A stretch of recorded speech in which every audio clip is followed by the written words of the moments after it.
همنا هم عليم وكل شيء همنا يهون باسمك يا عليم قل يا عليم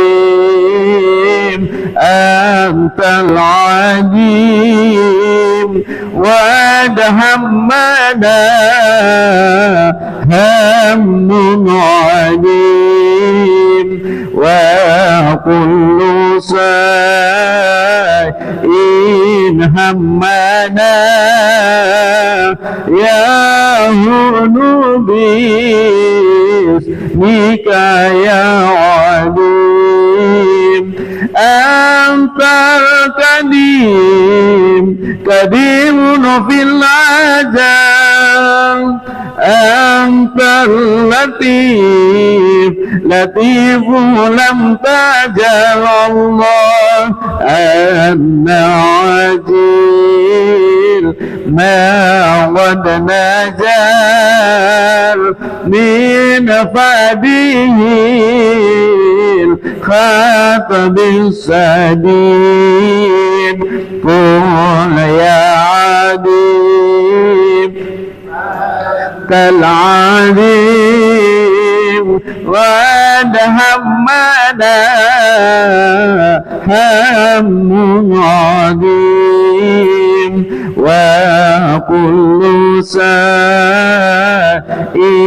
همنا يهون باسمك يا عظيم حي قديم قديم وجيد الله باقي ولي غني مجيد عدل إله واحد بار رؤوف بالعبيد قل يا عليم أنت العليم بعد همنا هم عليم وكل شيء همنا يهون باسمك يا عظيم وللنبي صلي يا سلام الله منا صلاة مع سلام يوم الجزاء نهنا سلام مما نخاف يا مجيد قل يا عليم أنت العليم وعد همنا هم عليم وكل شيء همنا يهون باسمك يا عظيم والآل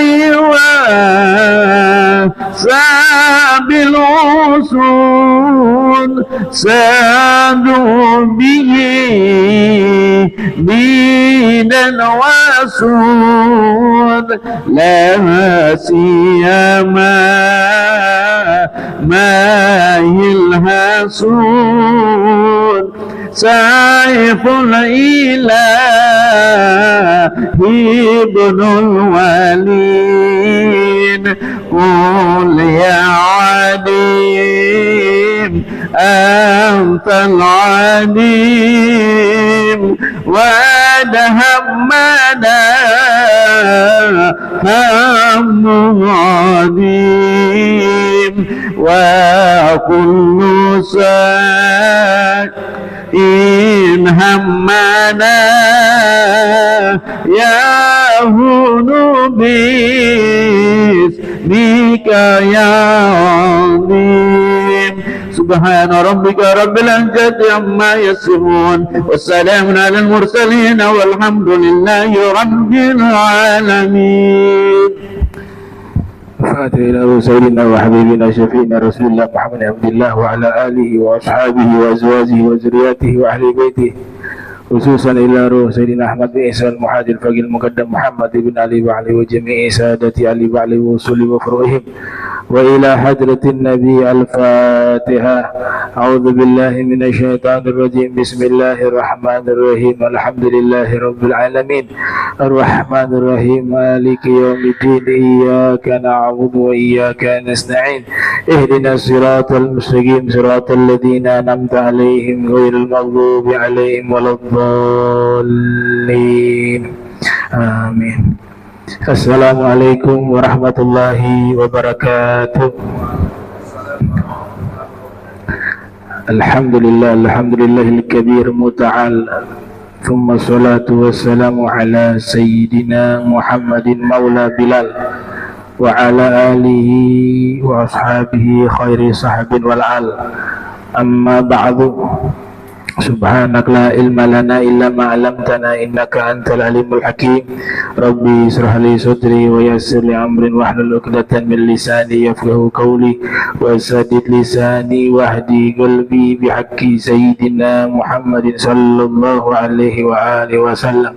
Ya man huwa fi 'uluwihi kain, ya man huwa fi fi'li hamid, ya man huwa fi majdi matin. Allahumma akrimna bi nuril fahmi wa akhrijna min zulumatil wahmi warzuqna fahma النبيين وحفظ المرسلين وإلهام الملائكة المقربين. ربنا زدنا علما وفهما وأكرما يا أكرم الأكرمين بحق سيدنا محمد خاتم الأنبياء والمرسلين يا رحمن يا رحيم. وصلى الله على سيدنا محمد وعلى آله وصحبه وبارك وسلم. والحمد لله رب العالمين. Alhamdulillah, puji syukur kehadirat Allah, salawat salam senantiasa tercurahkan kepada junjungan mulia Nabi tercinta Nabi Yuna Muhammad sallallahu alaihi wa alihi wasallam beserta seluruh keluarga beliau, sahabat beliau dan umat beliau yang senantiasa melaksanakan ajaran beliau hingga akhir masa nanti. Yang sama-sama kami muliakan Imam Masjid Al-Muhajirin Al-Habib Alwi Al-Bar mata'anallahu ta'ala bituli hayatih wa jami'il asatiz al-Ustadz Irsyad, Ustadz Nur Rahman wal Habib Alwi Al-Bar wal hadirin hadirat yang insyaallah dirahmati Allah subhanahu wa ta'ala. Alhamdulillah, kita telah membacakan tadi doa 10 Muharram Ashura, yang dimana termasuk bulan-bulan yang dimuliakan oleh Allah subhanahu wa ta'ala, bulan-bulan haram. Inna iddata syuhur indallahi 12 syahra fi kitabillahi yawma khalaqas samawati wal arda minha arba'atun hurum. Jadi ini bulan-bulan yang dimuliakan Allah subhanahu wa ta'ala. Ada peristiwa-peristiwa yang terjadi di 10 Muharram yang sudah sering disampaikan, ya, diselamatkannya Nabi Yunus dari ikan yang besar yang menelan beliau, diselamatkannya Nabi Yusuf, dikeluarkan dari penjara, Nabi Ibrahim diselamatkan dari api, Nabi Nuh juga kapalnya sampai pada daratan juga di bulan Muharram, dan masih banyak yang sudah sering disampaikan di ceramah-ceramah. Jadi hari ini hari farah wa syukur, bahagia dan bersyukur, karena banyak anugerah yang Allah berikan di bulan mulia ini. Di antaranya ada sunnah puasa. sunnah puasa, Tasu'ah, Asyura, 9, 10 Muharram, bisa juga tambah 11.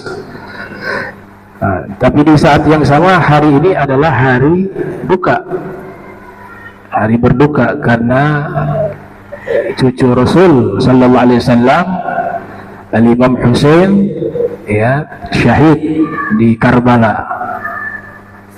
Nah, ini gak bisa dilupakan. Di satu sisi kita muliakan hari ini adalah hari yang istimewa, tapi di sisi lain juga kita harus mengingat kembali untuk ikut merasakan prihatin dan sedih atas wafat dari seorang manusia yang amat dicintai oleh Nabi Muhammad Sallallahu Alaihi Wasallam, yaitu Imam Husain dan anak-anak beliau, keponakan beliau, gitu. Jadi beriringan. Selain kita mensyukuri, syukurnya bukan karena meninggalnya Imam Husain. Oh, ini bahaya. Kenapa bahagia di 10 Muharram? Bahagia karena Imam Husain terbunuh. Ini dosa besar, bisa kafir. Tapi anehnya ada juga yang begitu. Ada orang Islam juga nulis kitab membela Yazid, Amirul Mukminin Yazid bin Muawiyah. Itu judul bukunya tuh. Nah, ini orang Islam yang keimanannya memang Nabi sudah katakan ada kemunafikan di hati. Walaupun hafal Al-Quran, walaupun hafal hadis, walaupun ilmu agama, tapi gak ada prihatin. Malahan mengatakan bahwa Imam Husain waktu itu memberontak. Na'udzubillah min dzalik. Ini ada kemunafikan dalam hati. Nabi sudah katakan, ya Ali, la yuhibbuk illa mu'min, wa la yubghiduk illa munafiq. Wahai Ali, tidaklah orang mencintaimu melainkan dia orang beriman, dan tidaklah jika ada yang membencimu dia orang munafik. Jadi Nabi yang katakan itu, dan termasuk anak beliau Al-Imam Husain. Nabi sudah menyatakan di depan sahabat di atas mimbar waktu Nabi menggendong Imam Husain di atas mimbar. Apa kata Nabi? Inni uhibbu Husainah. Saya cinta kepada Husain. Itu sebenarnya Nabi ingin beritahukan kepada umat, faman ahabba Husaina faqad ahabbani. Nah, siapa yang mencintai Imam Husain maka dia mencintaiku. Jadi ketika ada sekelompok umat Islam mereka justru memuliakan hari Asyura, mereka meluaskan makanan. Ya, ada hadis, siapa yang meluaskan nafkah atau hidangan khusus di 10 Muharram, maka Allah akan luaskan rizkinya sepanjang tahun. Ini syukur. Nah, syukurnya itu bukan karena wafatnya Imam Husain, bukan. Ini dua hal yang berbeda. Syukurnya karena memang momentum 10 Muharram juga bertepatan dengan wafatnya Imam Husain. Tapi kalau ada yang bahagia dan bersyukur karena wafatnya Imam Husain, nah ini orang munafik, gitu. Dan para ulama kita punya satu tradisi, khususnya ulama hadis. Mereka hanya meriwayatkan hadis musalsal di 10 Muharram. Namanya hadis musalsal, hadis mata rantai, musalsal, kulma wasfin ata mislu ambanil fata. Kadzaka qad hadatsani qaiman aw ba'da an hadatsani tabassama. Ya. Jadi hadis ini khusus 10 Muharram. Para ulama hadis meriwayatkan hadis tersebut yang mereka sebut satu persatu sanad yang beliau dapat dari gurunya, gurunya dapat dari gurunya, terus sampai Rasulullah Sallallahu Alaihi Wasallam. Jadi kita tabarukan membaca hadis tersebut, tapi saya tidak membaca sanad karena waktu tidak cukup. Kita cukup tabarukan membaca hadis yang biasa diriwayatkan di 10 Muharram. Hadis ini diriwayatkan oleh Imam Tabrani di dalam Mu'jamnya yang lahir tahun 260 Hijriah, wafat 360 Hijriah. Juga diriwayatkan oleh Imam Al-Baihaqi yang dilahirkan tahun 384 Hijriah di dalam kitab-kitab hadis mereka, di mana sanadnya bersambung kepada sahabat yang bernama Sayyidina Jabir. Sayyidina Jabir mengatakan Rasulullah sallallahu alaihi wasallam bersabda, "Man wassa'a ala iyalihi fi yaumi Asyura, wassa'a Allahu alaihi sa'ira sanati." Siapa yang meluaskan rizki atau hidangan makanan atau pemberian uang kepada keluarganya di hari Asyura, maka niscaya Allah akan meluaskan baginya rizkinya sepanjang tahun, di seluruh tahunnya. Sair itu artinya seluruh, di seluruh tahun. Yang meriwayatkan hadis ini Sayyidina Jabir. Sayyidina Jabir mengatakan bahwa jarrabtuhu arba'ina ama. Saya sudah uji coba hadis ini, dan saya temukan selama 40 tahun ini adalah benar. Tuh, jadi diuji coba, ternyata ketika memuliakan 10 Muharram dengan melebihkan uang belanja bagi keluarga, makanan juga diistimewakan, dilebihkan pada waktu itu untuk memuliakan 10 Muharram, maka kata Sayyidina Jabir, saya sudah lakukan selama 40 tahun dan saya dapati benar apa yang disabdakan oleh Nabi Muhammad SAW, yaitu rizki saya seluruh tahun dimudahkan oleh Allah Ta'ala. Kemudian yang meriwayatkan hadis ini juga dari generasi berikutnya bernama Imam Sufyan ibn Uyainah. Beliau juga mengatakan, qad jarrabnahu mundhu khamsina sanatan fama ra'ayna illa khaira.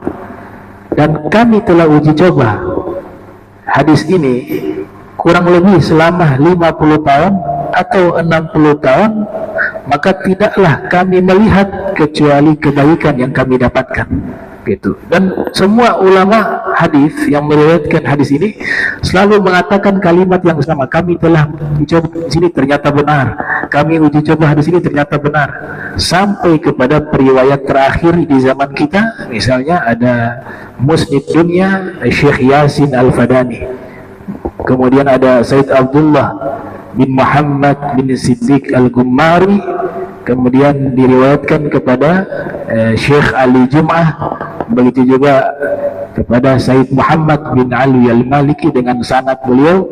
Itu semuanya menyatakan kami telah uji coba hadis ini, ternyata kami dapati adalah kebaikan. Nah, itu hadis tersebut dengan syarat tidak memaksakan, ya, artinya melebihkan semampunya. Jangan sampai berhutang gara-gara hal ini, ya. Tidak takalluf, ada mutakalluf, tidak memaksakan diri.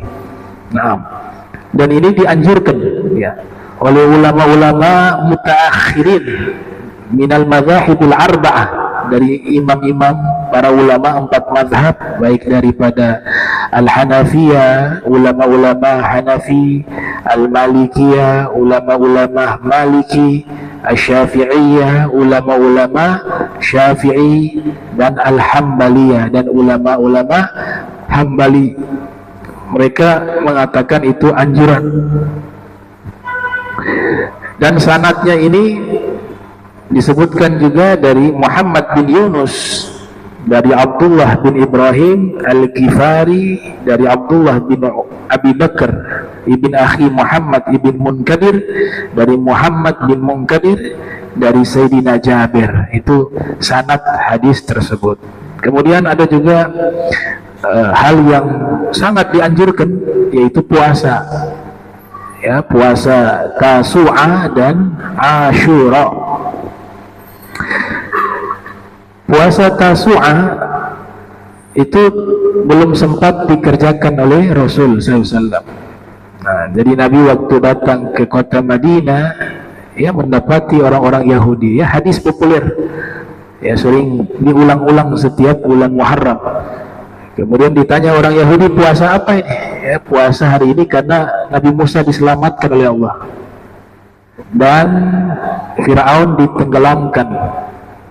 Kemudian Nabi mengatakan, nahnu aula bi Musa minkum, kita lebih layak bersyukur untuk Nabi Musa daripada kalian, maka diperintahkan untuk puasa. Dan sebelum kewajiban puasa Ramadan, puasa Asyura ini wajib, khususnya untuk Nabi Muhammad SAW. Tapi ketika sudah ada perintah tahun 2 Hijriah puasa bulan suci Ramadan, maka status hukumnya berubah, yang tadinya wajib menjadi sunnah, ya, di puasa Asyura.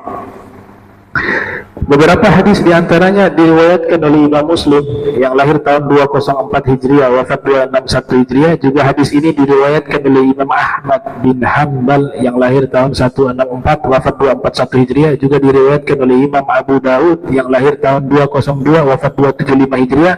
Juga diriwayatkan oleh Imam Tirmidzi yang lahir tahun 209, wafat 279 Hijriah. Dan juga diriwayatkan oleh Ibnu Majah yang lahir tahun 209, wafat 273 Hijriah. Juga diriwayatkan oleh Ibnu Hibban yang lahir tahun 270, wafat 354 Hijriah. Apa hadisnya? Rasul sallallahu alaihi wasallam bersabda, "Wasiyamu yaumi Asyura inni ahtasibu 'ala Allahi an yukaffira sanata allati qablah." Dan puasa di hari Asyura yang tadi dilaksanakan,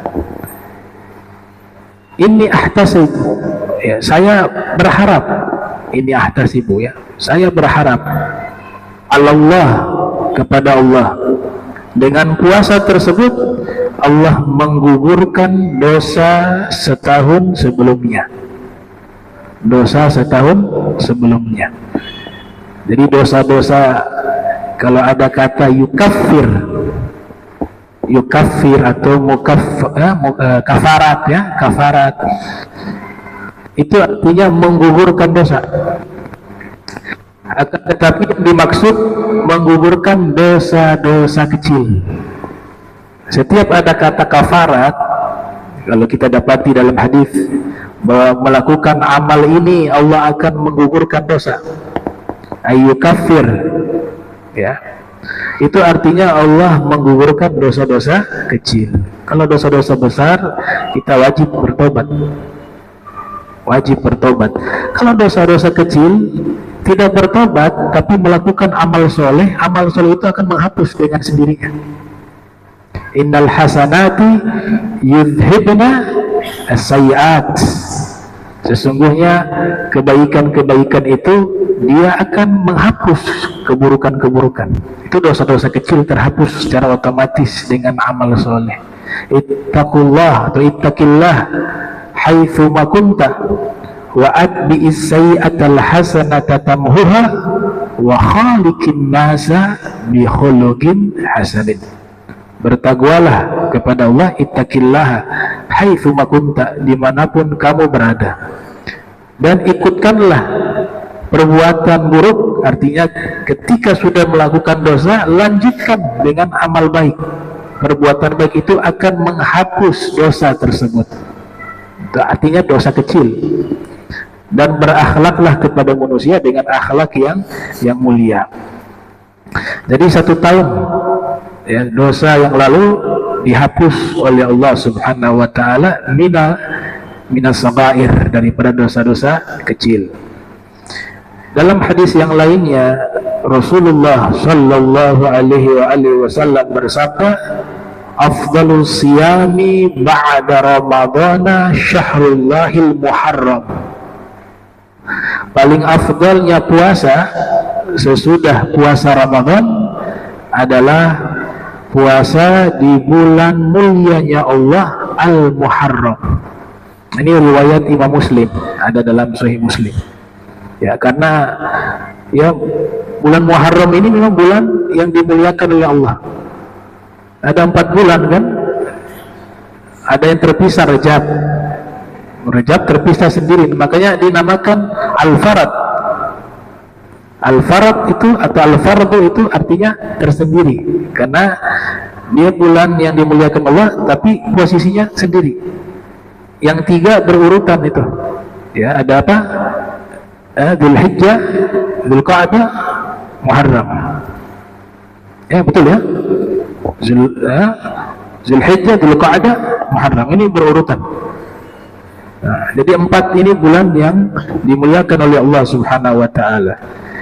Al-Imam Sayyid Muhammad Murtada Az-Zabidi dalam amali beliau, kemudian Sayyid Abu Bakar Syato di dalam kitab fikih I'anatut Talibin merangkum, ya, amalan-amalan yang baik dilakukan di bulan Muharram.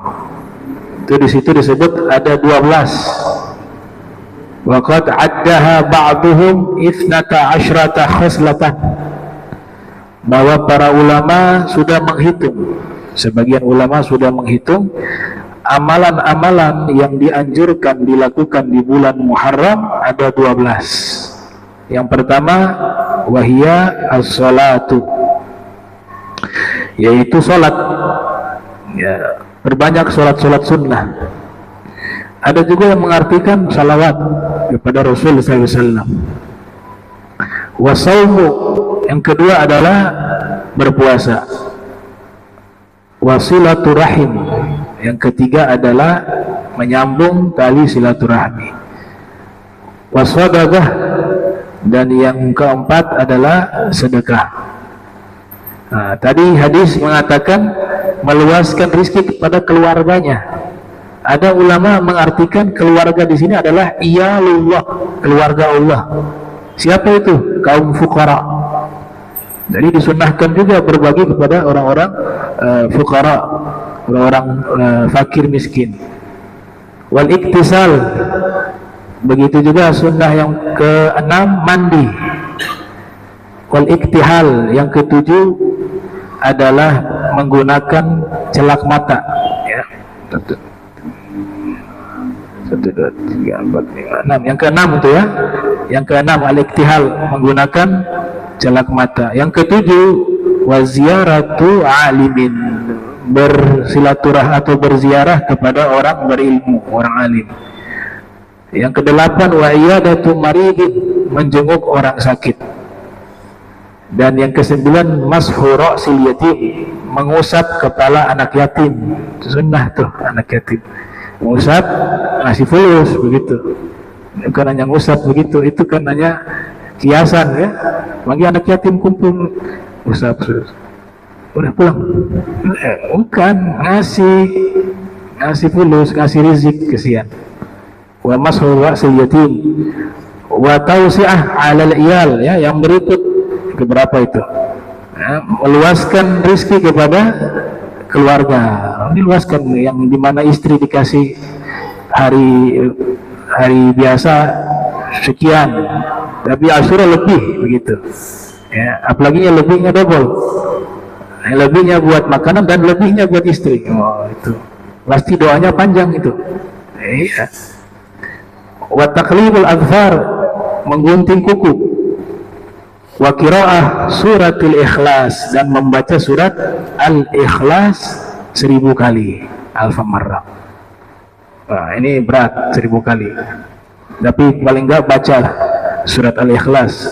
Di sini dikatakan 1000 kali dalam kitab I'anatut Talibin. Nah, jadi yang pertama tadi sholat, yang kedua puasa, yang ketiga silaturahmi, yang keempat sedekah, yang kelima mandi, yang keenam memakai celak, yang ketujuh mengunjungi orang alim, yang kedelapan menjenguk orang sakit, yang kesembilan mengusap kepala anak yatim, yang kesepuluh meluaskan nafkah bagi keluarga, yang ke-11 mengunting kuku, dan yang ke-12 membaca surat Al-Ikhlas. Ini dihimpun oleh para ulama amalan-amalan yang dianjurkan di bulan Muharram. Bahkan ada yang membuat nazom. Nazom itu, ya, bait syair yang dilakukan. Nah, itu ada yang membuat nazom 12 amalan tersebut, ya, khaslatan. Kemudian kalau tambahan lagi, ya, karena juga tadi disampaikan di awal bertepatan juga dengan peristiwa wafatnya atau terbunuhnya Al-Imam Husain. Nah, jadikan momentum itu untuk kita mempelajari sejarah beliau. Ya, beliau punya biografi sangat indah. Ya, Imam Husain bin Ali. Begitu juga kakak beliau Imam Hasan. Ya, untuk kembali menguatkan hubungan kita dengan Ahlul Bait Rasul Sallallahu Alaihi Wasallam. Ya, karena peristiwa ini gak bisa diabaikan, artinya sudah terjadi, gak bisa dilupakan. Gitu. Nah, yang penting yang kita lakukan sebagaimana Imam Ali Zain Abidin bin Husain lakukan. Ini saksi mata. Waktu Karbala beliau ada. Ya, semua dibunuh. Nah, waktu itu beliau Allah takdirkan sakit. Allah takdirkan sakit. Kalau beliau tidak sakit, dibunuh saat itu. Karena beliau sakit, ketika ini orang-orang jahat ini datang, lihat ini ada anak laki-laki, ditanya nama siapa, disebut namanya. Saya adalah Ali ibn Husain. Nah, dilihat keadaan muka pucat, lagi sakit. Ini musuh-musuh ini mau bunuh, nggak berani, karena memang tradisi orang-orang di sana kalau membunuh orang sakit itu aib besar, satu aib yang sangat memalukan, sehingga mereka nggak berani. Ini saya bilang sudah skenario nya Allah Subhanahu Wa Taala. Ya. Nah, Imam Ali Zain Abidin nggak ada takut sama sekali.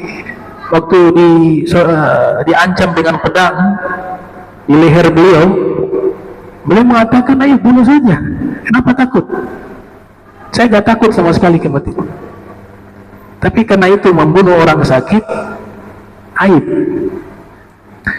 Nah, ketika mereka ingin mengancam Imam Ali Zain Abidin bin Husain, datang bibi beliau Sayyidah Zainab. Ini saudaranya Imam Husain. Sayyidah Zainab mengatakan, kalau kalian bunuh dia yang lagi sakit, mendingan bunuh saya. Nah, bagi mereka juga aib membunuh perempuan. Aib. Tuh. Makanya Yahudi ini lebih aib lagi. Anak bayi dibunuh, ya, perempuan dibunuh, orang sakit dibunuh, di rumah sakit dibunuh. Nah, orang-orang jahat itu lihat Imam Ali Zain sakit, mereka gak bunuh. Kenapa? Aib. Ya, perempuan mereka bunuh. Mereka bunuh juga. Tapi ada yang punya hati itu merasa malu kalau membunuh perempuan. Anak kecil mereka bunuh juga kan. Imam Ali Asghar namanya. Imam Husain punya anak, ada satu kecil bayi, sudah berapa hari kehausan di dalam tenda, tidak dapat air. Kayaknya beliau bawa keluar, menunjukkan di hadapan nih musuh-musuh ini, bahwa tolong ini anak bayi, tolong kasih air. Ini bayi ini, kalau kalian masih punya hati. Bayi ternyata dipanah, ya, dipanah, meninggal dunia. Itu dinamakan Al-Imam Ali Asghar, masih bayi. Nah, jadi kita memperkuat lagi hubungan kita dengan Ahlul Bait, ya, karena memang Ahlul Bait ini, kata Imam Fakhrul Ar-Razi, pada masa itu khususnya dimusuhin, makanya dibunuh mereka karena sebab hasud, sebab iri hati dan takut jabatannya hilang, maka dibunuh. Nah, kelompok ini di masa itu, ketika peristiwa Karbala, itu masa Bani Umayyah. Bani Umayyah. Nah, Imam Fakhruddin Ar-Razi juga dinukil oleh Imam Al-Munawi dalam Faidul Qadir menyebutkan rencana mereka itu ingin membantai habis, ya, semua keturunannya, anak-anak yang muslim, niatnya mau dibunuh habis biar sudah tidak ada lagi keturunan. Tapi tadi qadarullah, Allah menetapkan takdir Imam Ali Zain Abidin sakit. Dari satu orang ini lahir para wali-wali, ya, para wali-wali besar hanya lahir dari Imam Ali Zain Abidin bin Husain. Itu. Bagaimana kalau waktu itu yang lain masih hidup? Ini baru satu.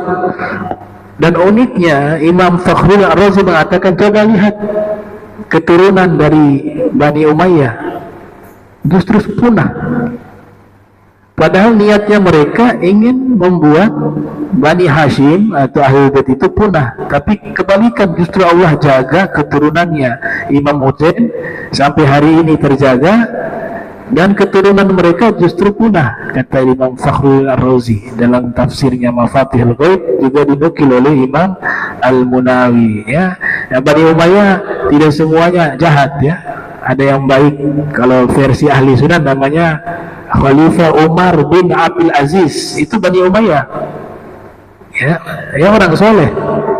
Ada putranya Yazid juga namanya Muawiyah, itu orang soleh. Banyak dari mereka juga yang jahat, ya, yang jahat banyak. Terutama di masa Imam Husain itu Yazid bin Muawiyah, ya, Yazid bin Muawiyah. Itu Imam Ahmad bin Hanbal, Imam Suyuti nukil dalam kitab Tarikhul Khulafa, anak beliau bertanya, wahai Aba, anaknya namanya Abdullah, wahai Aba, apakah boleh kita melaknat Yazid? Maka Imam Ahmad mengatakan boleh.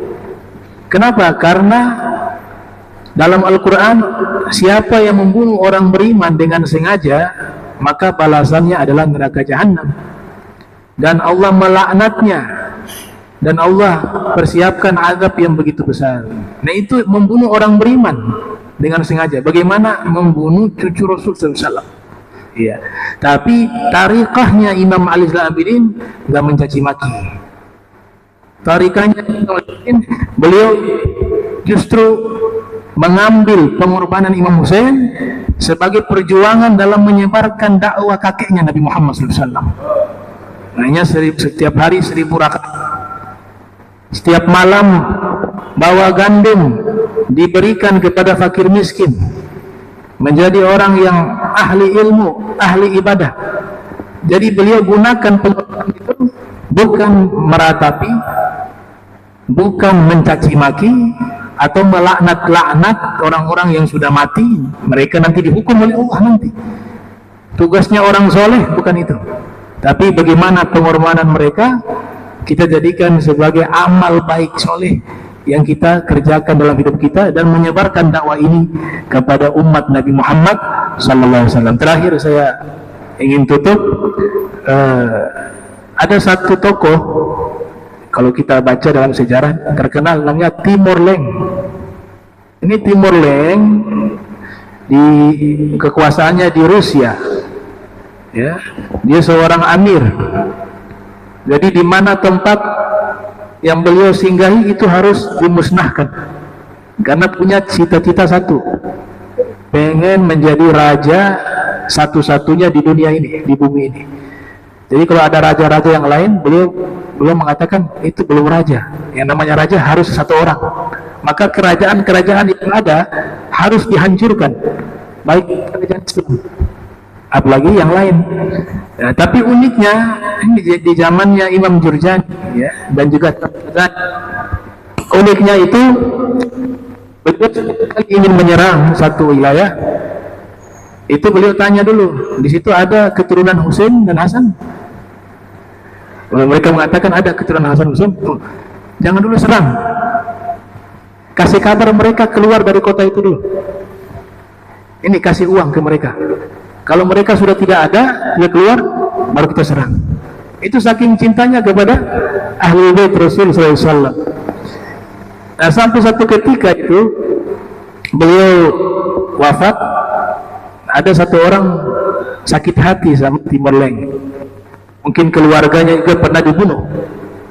Akhirnya ketika dapat kabar Timur Leng sudah mati, dia buat satu wirid khusus, di mana dia mencari ayat-ayat dalam Al-Quran yang isinya azab, isinya adalah siksaan di neraka. Tujuannya semua ayat yang berbicara tentang azab, neraka, dan seterusnya, ini menjadi doa kepada Timur Leng agar diazab lebih berat dalam kuburnya. Hanya dia buat itu, wirid khusus tersebut. Sudah jadi itu buku wirid khusus, dia datang ke kuburan Timur Leng, dia baca ayat-ayat yang isinya azab tadi. dengan harapan menjadi doa agar diazab lebih berat ke kuburannya. Sampai akhirnya selesai dia baca, dia tertidur. Waktu dia tertidur, orang ini bermimpi berjumpa Rasulullah Sallallahu Alaihi Wasallam. Waktu ketemu Nabi, Nabi murka, Nabi marah. Nabi bilang, kalau dia urusannya dengan saya,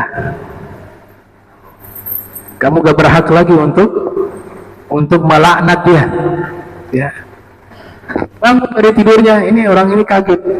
Ternyata yang dia lakukan itu mendapatkan teguran dari Rasulullah SAW. Artinya Nabi masih melihat sisi baiknya. Urusan dia jahat nanti dengan Allah nanti. Allah hukum, gak mungkin ada yang luput. Makanya istilahnya zarrah, ya. Siapa yang beramal sekecil zarrah. Zarrah itu atom kalau bahasa modern. Kalau bahasa lama itu semut yang kecil. Atau butiran jagung yang dipotong secara halus, yang paling halus itu namanya zarrah. Itu akan kelihatan, yang baik kelihatan, yang buruk juga kelihatan, dan akan dihitung oleh Allah Subhanahu wa taala. Akan tetapi Nabi melihat sisi baiknya. Dia sangat menghormati dan mencintai keturunanku, kata Nabi Muhammad SAW. Nah, ini harus dibalas juga oleh Nabi Muhammad sallallahu alaihi wasallam, karena Nabi sendiri sudah mengatakan, man asda ila ahli baiti, siapa yang berbuat baik kepada keluargaku dan keluargaku belum sempat membalasnya, maka ana ukafi'uhu yaumal qiyamah, saya akan balas di hari kiamat. Berarti Nabi sudah janji, dan Nabi ketika berjanji tidak mungkin diingkari. Nah, ini jadi alhamdulillah, semoga puasanya diterima oleh Allah Ta'ala, diberikan sehat dan istiqamah fi ta'ah wal ibadah, amin ya rabbal alamin. Allahumma ja'al jam'ana hadha jam'an marhuma wa tafarraqna min ba'dihi tafarrukan ma'zuma wa la tajal minna wa la minna syaki'ula wa la mahruma. Subhanaka bihamdika astaghfiruka wa atubu ilaih. Wa sallallahu sallam Muhammadin wa ala alihi wa sahbihi wa barak wa sallam wa la minkum. Wassalamu alaikum warahmatullahi wabarakatuh.